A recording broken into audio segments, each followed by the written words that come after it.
Let's turn to Daniel chapter 3, where we'll pick up tonight. The sign outside says that Shadrach, Meshach, and Abednego coming soon. Did you see that? So if you didn't know that, that would be Harry, David, and me. And I'm Shadrach, the good-looking one. I was going to say one of them is the good-looking one, one of them is the smart one, and one of them is the rich one. And you have to figure out which one's which. So. I'm left out of all three of those. So. I think David might be a couple of them, maybe. We're going to do what we did last night, same format. We're going to look at what does it say, what does it mean, how does it apply. And the first thing we will do is mark in our Bibles. If you mark your Bible, then I'll give you an opportunity to do that. And if you just rather write these things in your notebook, that'll be fine, or on your sheet. But let's start by giving the date to the chapter of Daniel 3. This occurred in 580 BC, 580 BC. And I wrote under that, that's 23 years after chapter 2. So you're skipping ahead a couple of decades. Now remember, the book is not in chronological order, so we'll be jumping back and forth, and I'll try to remind you every time when we're going flashing back. Like one time we'll flash back 16 years. Right now we're jumping ahead 23 years. The book is not written chronologically. It is divided according to its topic. First 6 chapters are history. The last half of the book, 7 through 12, are prophecy. So that's the division. Chapters 1 through 4 are in chronological order, but once we get to chapter 5, we'll be jumping back and forth. All right, the next thing to mark in chapter 3 are the 3 accusations made against these Hebrew youths. That is in verse 12. So jump down to verse 12 and let's see. I put a little number 1 with a circle around it, 2, 3, like that. So in verse 12, you notice it says in the middle of the verse, O king, have not regarded thee. That's the first one. Regarded thee. So they have made this personal against the king. They're disrespecting you. That's the first accusation. The second one is in the next phrase. They serve not thy gods. So put a number 2 beside that. And then the third one is, nor worship the golden image which thou set up. So 3 accusations. They disregarded you. They will not serve your gods, nor will they worship as you have instructed them to. Of course, this is where they've been commanded to bow down to the golden image, and they refuse to do that. Now they're getting in trouble for it. The next one, I'd like to highlight the anger of Nebuchadnezzar as we go through these chapters. And we noticed it once in chapter 2 already, but if you like to write parallel verses in your Bible, then you can put beside. Let's see, this is the fury of him is in verse 19, but there's an earlier reference to it in verse 13. Then Nebuchadnezzar in his rage and fury, so 2 other verses that refer to his anger management problem. Chapter 2:12, so write that under that verse or beside it. And then 3:19. We will have a point in our application stage later about anger, but I wanted you to have that in your Bible if you wanted to. So here's a man who has all power. I mean, whom he wishes to kill, he kills. Whom he wants to appoint or disappoint, he does. And that's a bad combination when you have a fierce temper, as he will show several times. That can be deadly for someone who disagrees with it. All right, the next thing we'll mark in our Bibles is the pride pronouns in verses 14 and 15. We're talking about Nebuchadnezzar still. And of course, anger and pride do go together. And you see that he had a pride problem in this chapter. And the next chapter, God's going to fix that problem for him. But let's see his pride problem first, beginning in 15. I'll just underline the personal pronouns to make them jump out when you read it. So in the middle or toward the second half of the verse, it says, the image which I have made. So the I. And then drop down to the last part of that verse. Out of my hands. So there's second personal pronoun. The next one, well, I've jumped ahead of myself. So back up to 14. my gods, and then the last part, which I have set up. So there's 4 now total. And then is that, anybody see another one? I think that may be it. So we've got Nebuchadnezzar spake, is it true? My gods, I have set up. Then fall down and worship the idol that I have made, and shall God deliver you out of my hands. So you see the emphasis there. It's parallel to Luke 12. Maybe you've noticed that rich farmer before. I've underlined the same personal pronouns in that section because he also had his focus in the wrong place. All right, the next one, let's look at 17 and 18 and see a lesson about God. There are 2 implications in these verses. One has to do with God's ability. The second one has to do with God's disposition. This is when they have been told, if you don't bow down, we're going to cast you in the fiery furnace. And they said, we don't have to think about that. That's in 16, 17. If it be so, God, whom we serve, is able. So underline the word able and write out beside it, ability. God has the ability to save. But then they admit in the next verse, even if he doesn't save us, we're still not going to bow down to your God. And it has to do with God's disposition. But if not, that is, if God chooses not to. So he might have the ability to do something that he doesn't do, and that's what they're acknowledging here. If we die in this, that does not prove God isn't real, or that God couldn't deliver us. He just might not, he might have another purpose. But you see God's ability and God's disposition. Then when you look at our salvation, he has enacted both of those. God had the ability to save us by giving his son. He has the disposition to save us.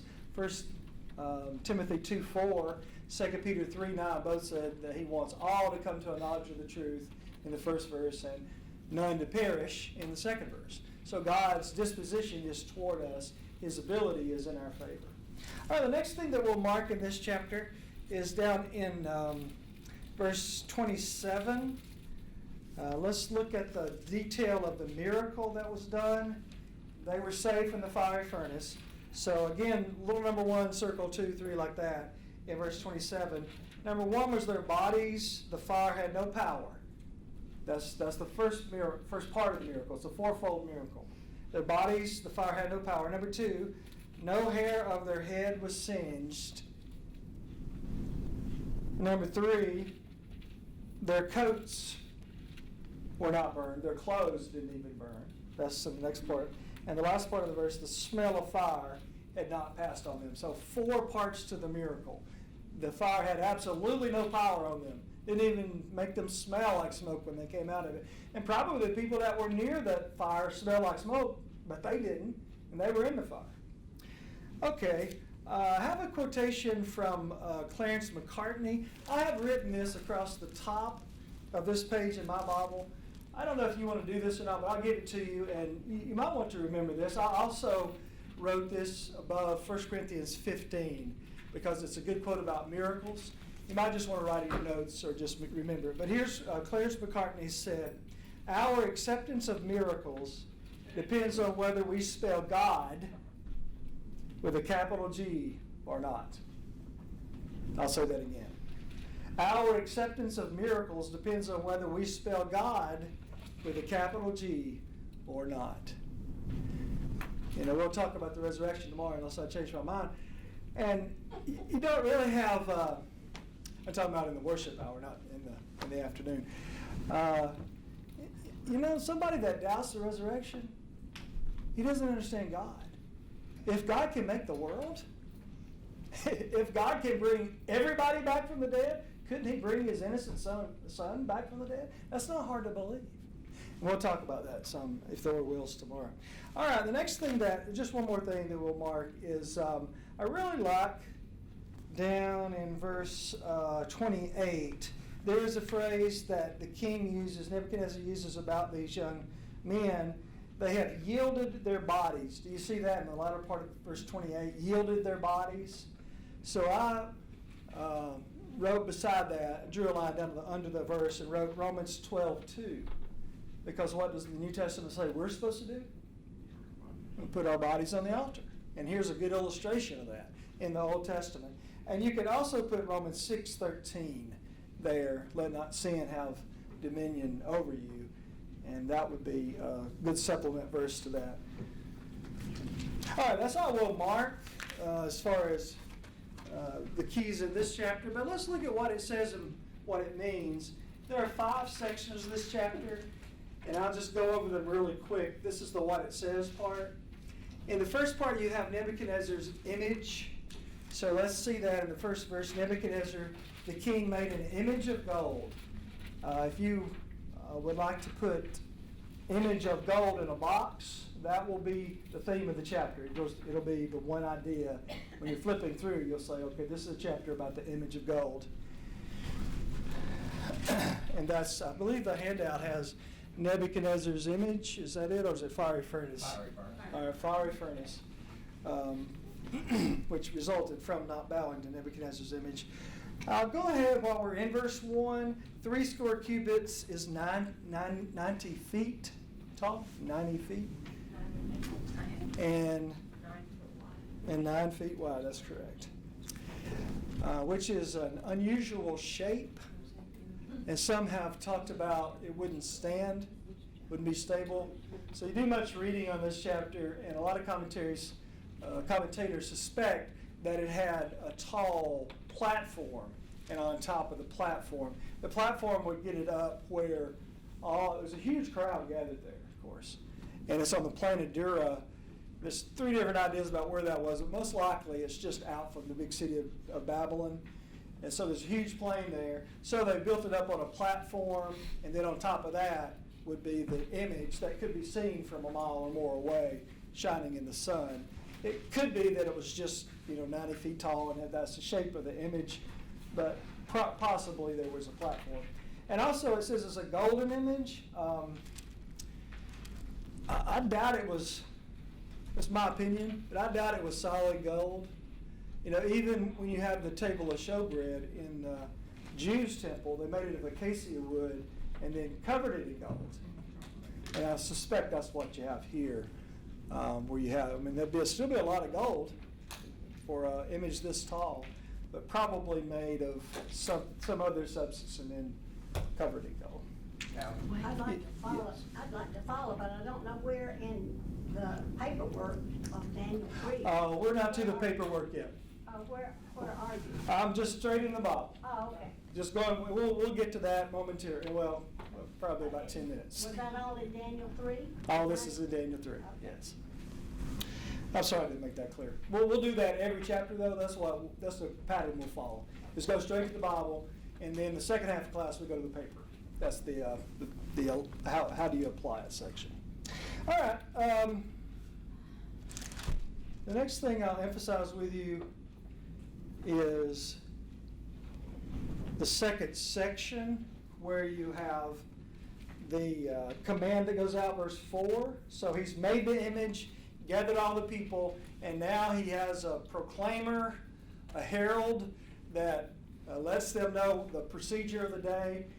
Everyone's going to bow down when the music plays. And so he has all these different instruments. It would have been loud. So they play the music, and that's the cue that everyone is to bow down to the idol. So you can picture that great scene, a great crowd of people. They're all excited. They're all there. They see the image. They're waiting for the sign, for the music to play. And everybody bows except 3 boys, 3 teenagers. They stand straight. They refuse to bow. And that took great courage. So that's the section. They would worship it was commanded, verse 4, to worship the golden image, verse 5. And if they did not, the penalty in verse 6 was to be cast into the burning fiery furnace. That probably was a brick kiln, maybe. Genesis 11:3, even that early in history, they were making bricks of clay and heating them to make them hard. So it's possible that's what this was. We will see later in chapter 6 that the Persians had a different means of executing criminals. They'll use lions, but they use fire with the Babylonians. Okay, the next section begins at verse 8, and this is where you have I call them the tattletales. They're the ones that are going to turn in the 3. Nebuchadnezzar didn't know they had not bowed down. How would he know out of the huge crowd of people? But somebody saw and somebody's reported it, and now it's getting back to Nebuchadnezzar. Hey, there's 3 guys that didn't obey your command. They did not bow to your image. And let's mark the 3 motivations. It could have been all 3, or it could have been one of these. It seems to me it most likely is all 3 of the motivations. But in verse 8, the first motivation is racism. You see the last part, the Chaldeans came near and accused the Jews. So there's a flavor of racism in that. They're Chaldeans, and these foreigners that are here among us, well, they don't respect you. So there's racism in that. The second motivation is in verse 12, jealousy. The second line in my Bible says, whom thou hast set over the affairs of the province. Remember last night, I think we may have mentioned this, at the end of chapter 2, that Daniel spoke in favor of his friends to get them promoted. They were put over the affairs of Babylon. Well, that means somebody else didn't get that job, or somebody else got deposed from that job, and now these 3 Jews have my job. And so they're jealous of that. And the third motivation is they were ungrateful, or ingratitude. And I just wrote that above verse 12, and I put beside the word ungrateful 2:24. Because you remember, they were all going to be killed by the king. He was angry because they could not interpret his dream. And what did Daniel do when he interpreted the dream? He spared their lives. He said, don't kill the wise men. And so the king didn't. And instead of rewarding Daniel and the Jews for saving them, now they're turning around and having the friends that that Daniel had promoted, they think they're going to have them executed. All right, the next section is the anger and fury section, verse 13 beginning. We already touched on that, so I'll just mention in verse 14, the American Standard Version has a different rendering. We're going to look at that phrase, or that question, is it true, when we get to our paper. But the ASV has there, some of you may have the ASV, or have it in your computer or your phone. I think it has, did you do that on purpose? It may be a marginal rendering. Is it true? That carries one meaning, but did you do that on purpose? Nebuchadnezzar seems to be saying here, did you really mean to insult me like that? Did you really mean to put my God down? Did you do this on purpose? We'll talk more about that a little bit later. Verse 15, though, even in his anger, Nebuchadnezzar gave them a second chance. I think that says something good about him, because he says, I'm going to give you another chance to bow down. But when they didn't, boy, his anger was really triggered. So there's a second chance in verse 15. Where he really messed up was the last part of verse 15, where he said, who is that God that shall deliver you out of my hands? You do not question God, and God let that go. And in your handout, we have, I think it's 4 other occasions where different leaders did that. And every time something bad happened to them, and God vindicated his name, and he does here. God will protect his name.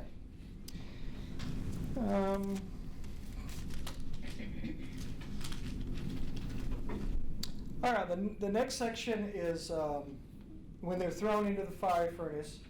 And I'm sure you're familiar with that, but the king says heat it 7 times hotter than you normally heat it. And he got the best soldiers in his military to bind them so they couldn't fight back, I guess, as they were being thrown into the furnace, and throw them in the furnace. But it was so hot that even though the soldiers didn't fall into the furnace, it was so hot it killed them.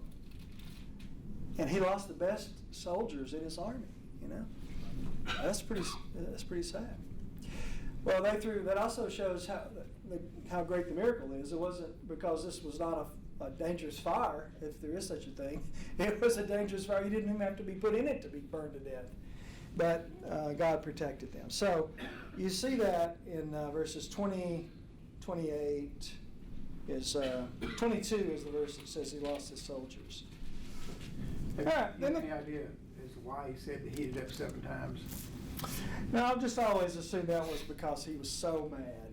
He just wanted to make sure. I mean, it seems like fire's going to be fire, but maybe he wanted to make absolutely sure he's putting 3 in there at the same time and not 1 at a time. So maybe he's making the fire a little bigger than it normally would be.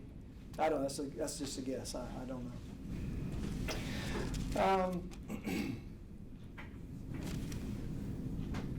Well, then the last section has to do with Nebuchadnezzar's change of heart, which is in verse 26. Just prior to this, he's watching to see them burn, but they don't burn. And somehow the fire, the kiln or the furnace is constructed in such a way that they could see inside of it.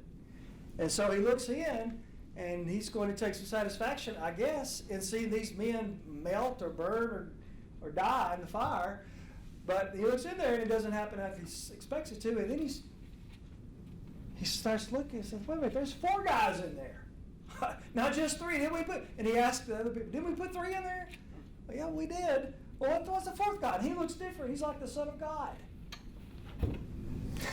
I think I see 4 men loose, verse 25. This is not identified as Jesus. He says Son of God, which, of course, that's where our minds go.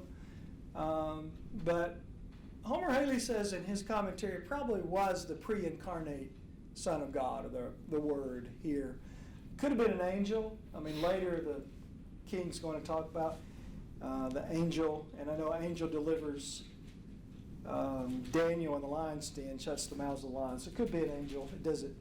It doesn't matter, but it could be either the Son of God, as in an Old Testament appearance of Jesus, or it could have been a representative from God, a messenger from God. You notice in verse 26 that King Nebuchadnezzar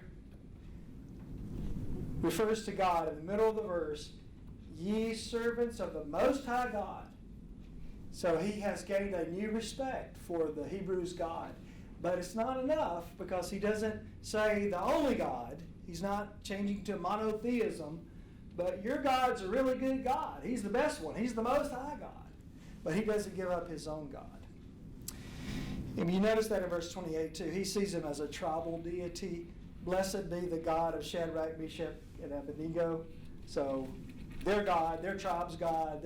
So he still has that polytheistic view, but he's impressed with their God. And his decree is, in verse 29, that nobody can say anything bad about their God. And if he does, there will be serious consequences. I'll make his house a dunghill. The latter part of verse 29 says, for there is no other God that can deliver after this sort. And then verse 30, the enemies had hoped to get their seat back, their position, or get rid of these guys. But instead of getting rid of these guys, they just got the guys a promotion. It says in verse 30, the king promoted Shadrach, Meshach, and Abednego in the province of Babylon. So they moved up the ladder again, because God is promoting his influence and his people in the kingdom. All right, let's see if there's anything on the... I think that now we'll go to our sheet. So let's pick up. It's about halfway through class. So now this one on Daniel 3, the fiery furnace. Mine's a little different than yours, so anytime there's confusion, just let me know, and I will figure out what the difference might be. King Nebuchadnezzar is mentioned 60 times in the Bible. Besides Israel's kings like David, I suppose that's more than any other king in the entire Bible. 60 times, and he's not only mentioned here, of course, but in the historical record also, that is in the Kings. Lesson number 1. Nebuchadnezzar used the authority that God gave him. Do you remember what Jesus told Pilate? You have no authority. That's it, John 19:11. Except it was given to you from above. So every ruler in the world, that's the main lesson, as we saw in the introduction from the book of Daniel. The Most High rules the kingdoms of man and gives it to whomsoever he will. So every ruler in the world is there because God gave him that authority. So here you have Nebuchadnezzar, who is ruling over a world-ruling empire. He's king over a world-ruling empire. And then he takes the authority God gave him and turns around and commands everybody to bow down to an idol. Isn't that incongruous? Isn't that ungrateful? So the word idol would go in your blank there. He used the authority God gave him to coerce worship of an idol. What idol was it? Well, you got 5 choices there. These have all been advanced by different commentators. My guess, if you want my opinion, and it's only an opinion, would be that it was number 4, his idol, Baal. Spelled B-E-L, but it's the same God that's also spelled B-A-A-L in other places. I say that because in chapter 1, when he brought the temple vessels back, where did he put them? In the temple of his God. So he is a religious man. You also find references to his God in this chapter and other chapters. So it seems to me like that's where his heart was. Pretty self-centered too. Say again? He's pretty self-centered. Well, that's true too. It could be himself. And some people say that he got the vision and he was the head of gold, so he made that statue. You know, that there might be that. We don't know. All right. There's a section there on persecution, but we'll talk more about government persecution later. But if you are going to preach that lesson, then you might combine those 2 sections later. All right, lesson number 2. New idols are constantly offered to confirm sinners and tempt Christians. Now, Babylon had a lot of gods. They had plenty of idols. But Nebuchadnezzar decided we need another god. So he makes this tall god made out of gold and has everybody to bow down to it. Well, you know, restaurants are always introducing a new burger or a new promotion, or why do they do that? Get people to come back, you know, they've got to try this new thing. So here the devil is saying, don't get tired of idolatry. Hey, we got a new god. And Nebuchadnezzar has made a god for them to worship. And of course, the devil's temptations, I guess we would say, are a little more sophisticated today. But don't we still have a lot of idolatry? And aren't we tempted to it? You know, Colossians 3:5 says that covetousness is idolatry. Any people tempted with covetousness in our culture? Covetousness? Yes, money and what it can buy. So there's a list here of some of the idols that we might be tempted with. The first one is glory. That goes in the blank. Glory. We are not asked to worship an image. Maybe it's different.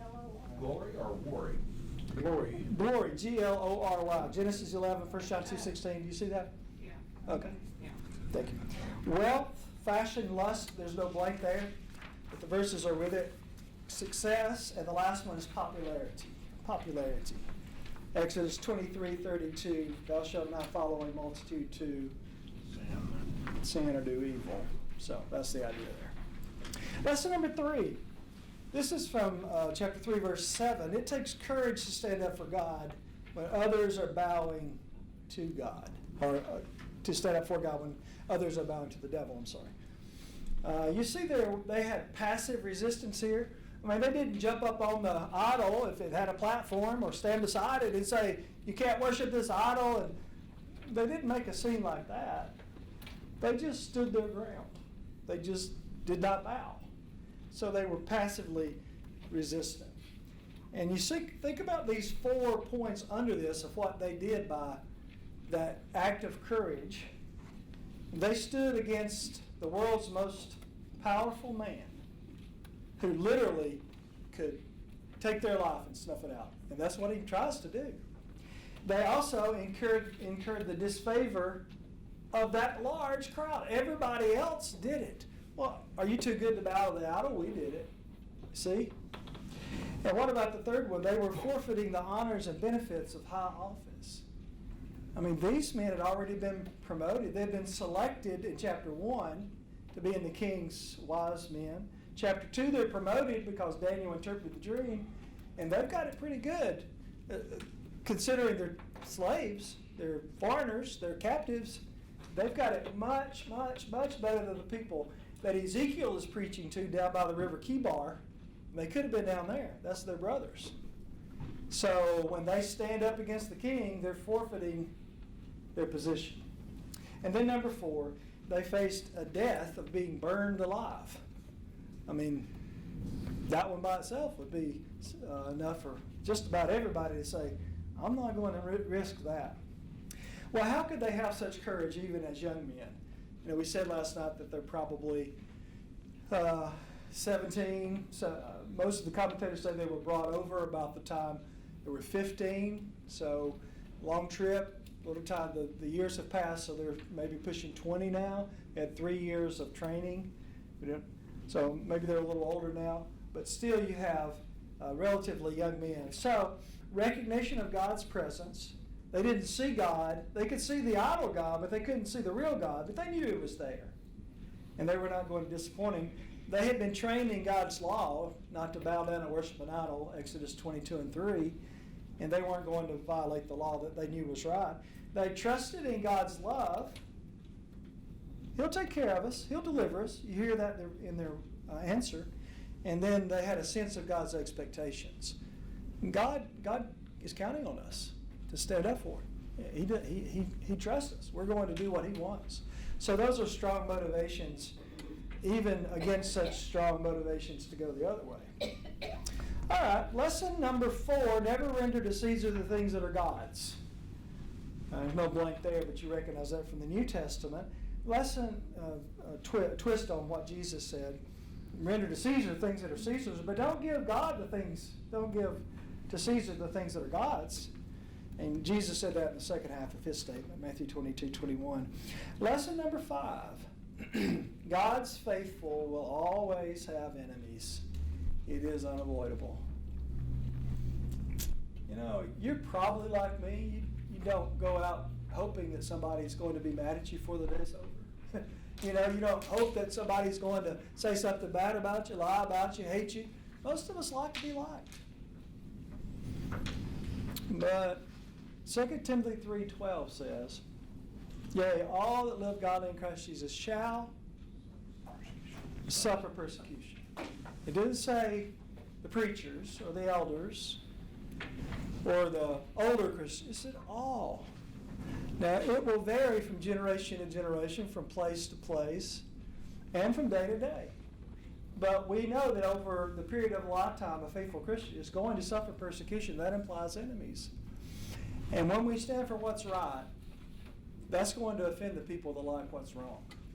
And some people will hate Christians just because that they believe in God.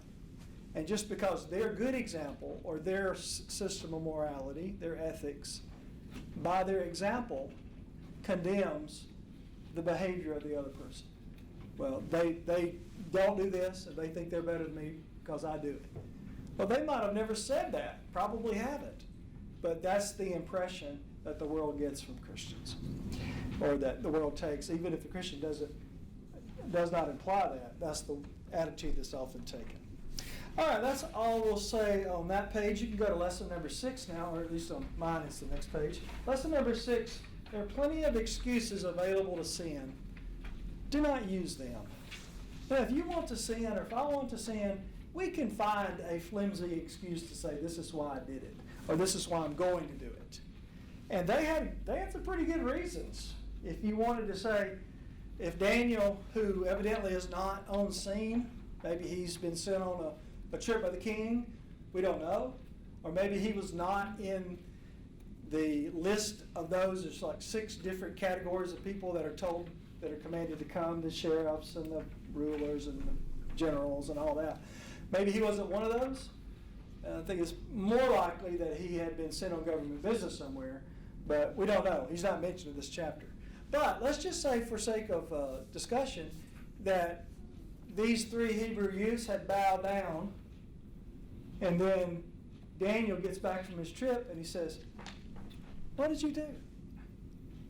Did you bow down to that God? Well, yeah, we did, but it was our duty to obey the king. Or it wasn't anything to do with religion, it was politics. Or it's just symbolic. We knew that God wasn't real, and if you bow down to something that's not real, it's not real. It's nothing to it. Or Yeah, we did it, and he would have kicked us out of our office if we hadn't have done it. Did you want us to lose our job and be on welfare?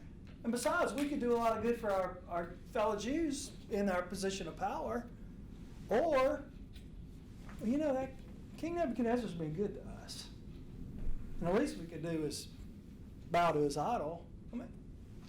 Or, you weren't here, but everybody else bowed to the idol. We would have been the only ones. We would have stuck out like a sore thumb. Or, it's just a little thing. What are you getting so upset about? Just once in a lifetime. It took us like 10 seconds. It was over. We'll never do it again. Or, he was going to put us in a fire if we didn't do it. You would have done it too. Any of those sound plausible to you? Yeah. But you know what they did? They said, we're not going to bow. You can do what you want to. There's plenty of excuses they could have put in their mouths. They didn't want excuses. They wanted to stand for what was right. And whenever we're under pressure at work, in our community, in our school, even in a congregation or a community, we could probably find a justification, but don't. I want to do what God wants me to do. And I hope you like it, but if you don't, I'm still going to do what God wants me to do because he likes it. And he will pray. It praises him, and he will bless me for it. All right, like lesson number 7, the next one. God permits his children to be hurt. Have you ever thought about that? Why? Why not? A lot of us have, most of us, I guess, have children. That's a good question. We'll come back to it. A lot of us have children.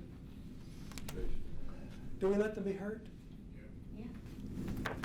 Why? Because we don't love them? It's the best. Well, we're They can learn from it. yeah. It's the best lesson.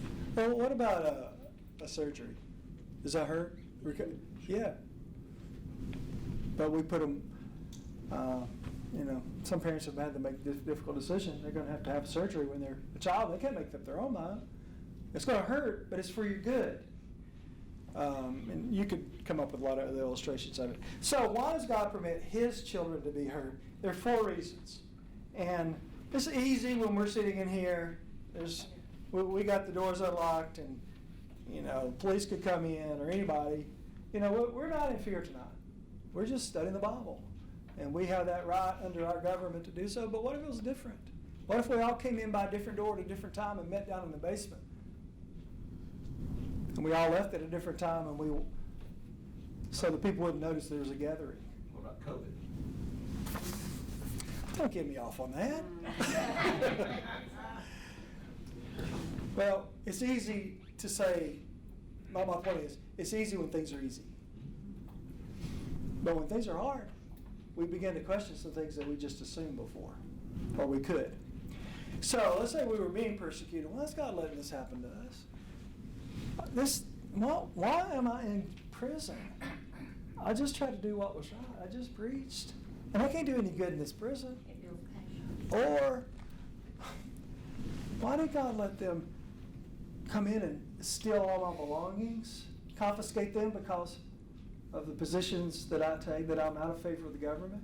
Or, there's a lot of different kinds of persecutions. And we're in a part of the world where we don't have to face much of it. But some of you have been to places where they do. And we all have read of it. So why would God let it happen? He doesn't have power to stop it? No, he has the power. Why does he have? But here's 4 reasons.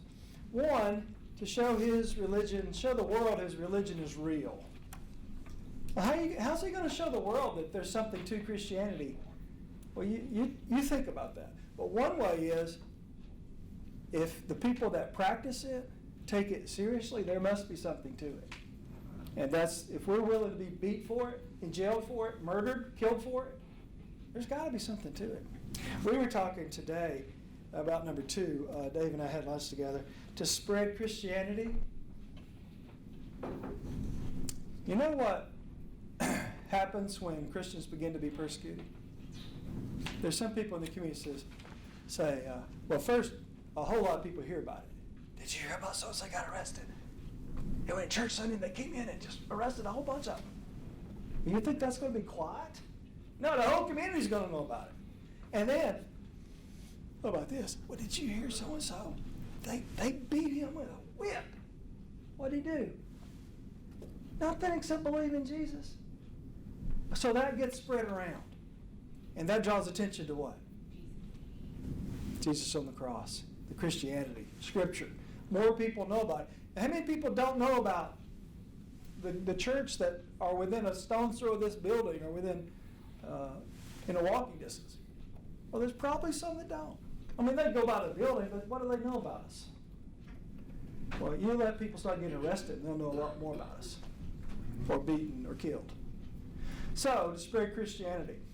Tertullian, it was Tertullian, we were trying to think of this today. Tertullian said, he was an early Christian, the blood of the martyrs is the seed of the church. It's a pretty famous quote. And of course, he lived during the time of the Roman persecution, which Daniel's going to talk about later in his book. Number 3, to develop the character of his children. James 1:1-5. And that's one reason that I have let my children suffer, and I guess you have too. Not physically necessarily, but to go through some hard times. Because they need it. You know? What made us who we are? The easy times? Probably not so much as the hard times. So we need to be brought up and learn to work.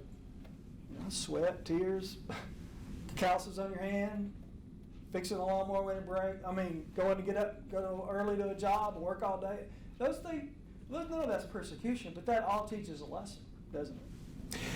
All right, lesson number 8. Young Christians must overcome 4 powerful obstacles. These 3 Hebrew youths did, but so do Christians today.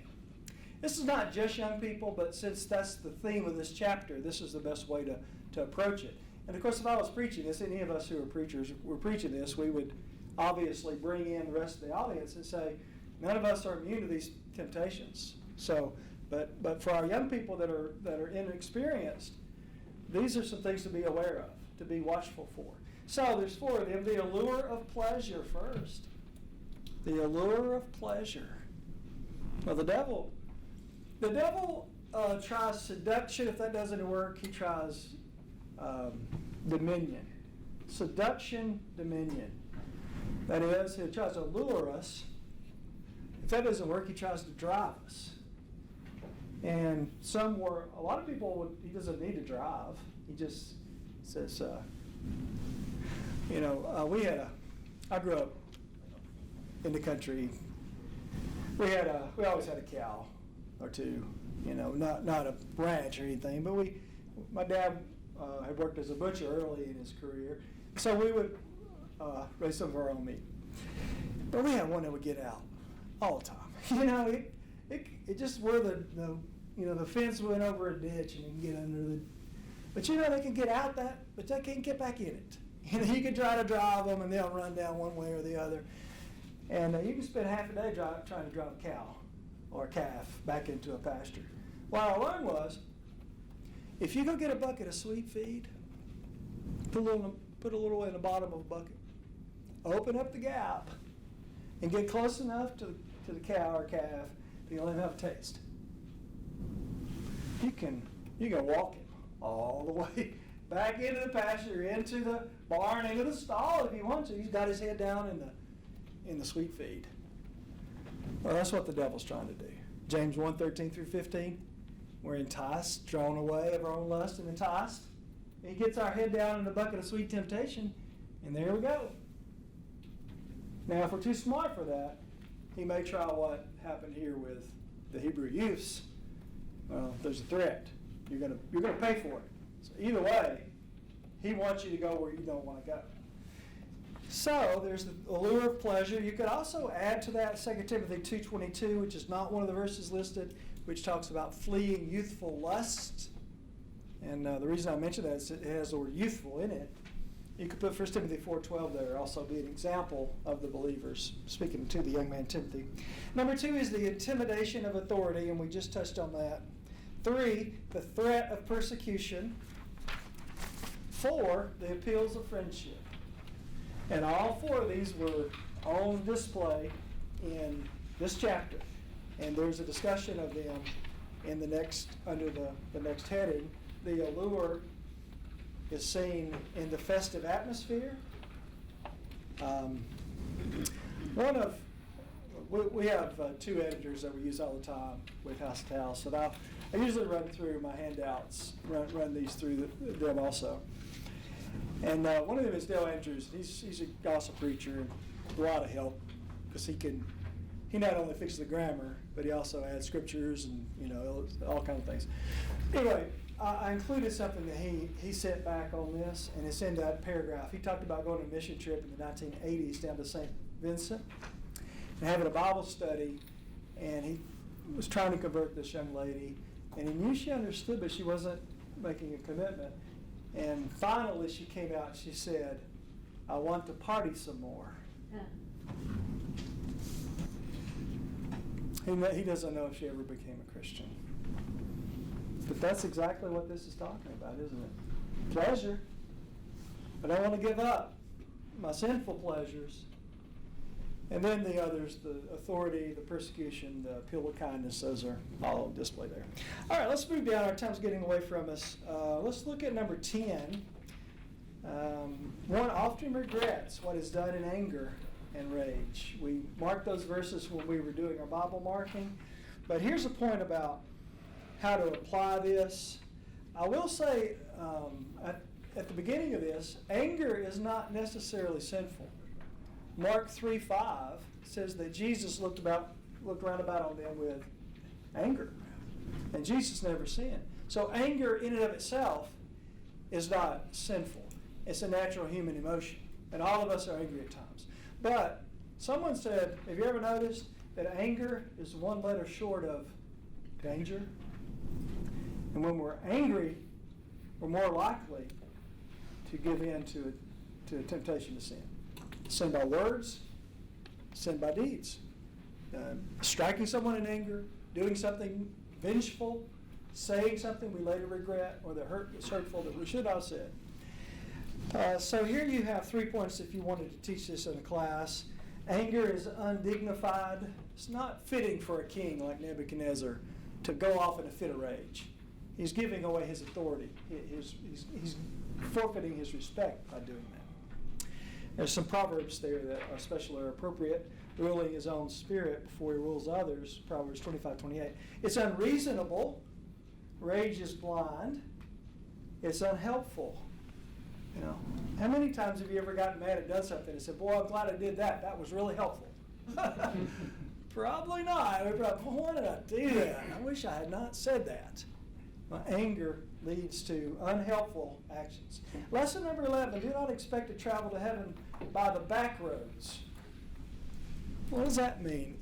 In this chapter, we find that these 3 Hebrew youths are out on display where they are seen and reported to the king. Why aren't they in their house?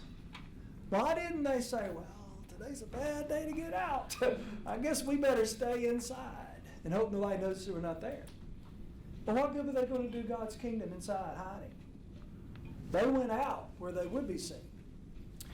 Now, we might try to get to heaven by not disturbing any of the peace ever, not being noticed by anybody. But what good is that going to do? If we're going to evangelize the world, don't we have to get noticed? If we're going to be a light that shines, does it shine under a bushel? No, it's got to be on a candlestick. So we can't travel to heaven on the back roads. We're going to have to get out where we are interacting with the people. You can put down 2 Timothy 3:12 on that passage also. Okay. We have 5 minutes? About 4 minutes. 4 minutes. All right, let's go ahead and do this lesson 12, and then we'll take our break. Be prepared to ask and answer the question, is it true? And we saw that in the text when Nebuchadnezzar asked the 3 Hebrew youths that had been reported to him as not bowing down. He says, is that true? Well, there's a couple of lessons to be for us to take from that. First, we should ask, is it true before we believe bad of a brother? And that's what Nebuchadnezzar is illustrating here. Even though he's a pagan, even though he is angry, he still has the good sense to say, I'm going to give you a chance to defend yourself. I heard this, but is it true? You know, the world would be a whole lot better place if people wouldn't believe gossip without talking to the person that's being gossiped about. All of us have been hurt by that, haven't we? You know, somebody says something that's not true, it's a misunderstanding, but they've said it to somebody else, said it to somebody else, said it to somebody else, and everybody, no, and then finally it gets back to us. How many people later it should have got back the first time? Now, we can say that about others, but we also need to apply it to ourselves. It's easy for us, especially if we don't really like the person. Well, I knew there's something wrong with that guy. You know? Well, it applies both ways, whether I like the person or not. Whether it's to me or about me, we should ask, is it true? And that's not the only question to ask us today. That's not on here, but we should also ask, is it helpful? There's some things that are true, but I don't need to say anything else about it, right? You know, if my brother sins, what good's it going to do for me to tell somebody else about it? Is it helpful? That's the question to follow up with, is it true? Okay, we're down to 2 minutes or so. Let's look at the second paragraph, or the next paragraph under that. Another application of this is, when we are asked, is it true, we need to be prepared to say, this is why it's true. I'm not talking about gossip here. I'm talking about gospel. If any man ask a reason of the hope that's within you, what? Be ready to answer. 1 Peter 3:15. So in order to be ready to answer on the spot, we have to have it in our heart. You know, we can't know every answer to every question. But over time, we ought to become more proficient at being prepared to answer questions that are common. And so we have the answer, and we're able to not feel defensive, but to also deal with our attitude, you know, with our presentation of the gospel, when we're confident that we know where we stand and what the answer to the question is. All right, that's all we have time for. We'll pick up with 13. We got to go really fast, looks like. Yes. The last sentence in that paragraph, to continue believing it is a presumptuous sin. What does that mean? Let's see. A false profession is a spiritual crime, a lie. Okay, to continue to believe something that is not true is a presumptuous sin. Yeah. In other words, all right. And Psalm 19:13 mentions presumptuous sin. Alan, Yes. before we stop, everyone would look at your book here. We have a Daniel 4.